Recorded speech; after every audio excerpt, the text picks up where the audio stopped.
Toto ide dvom ľuďom, ktorí neostali spolu, ale nikdy neodišli z môjho života.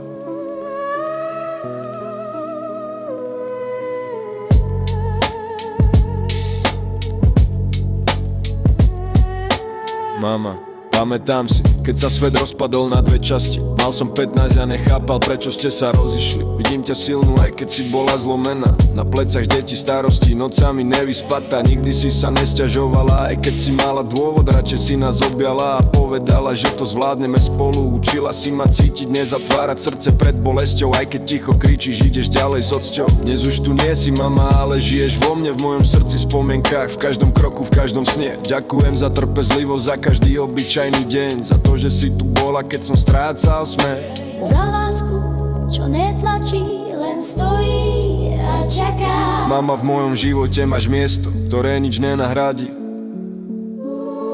Aj keď každý z vás išiel svojou cestou ďalej, vždy ste tu boli pre mňa, mojich súrodencov.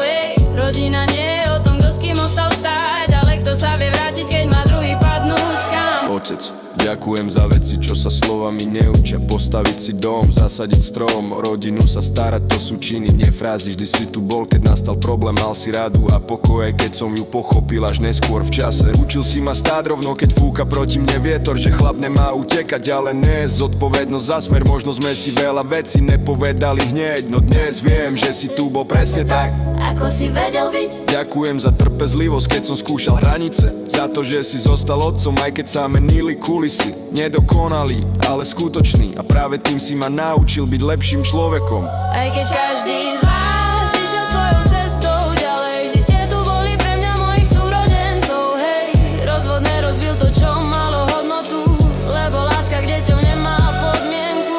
Mama, otec, ďakujem obom. Mama, žiješ vo mne navždy. Otec, ďakujem, že si tu. Za to, že ste ostali rodičmi, aj keď ste prestali byť pár. Rešpekt.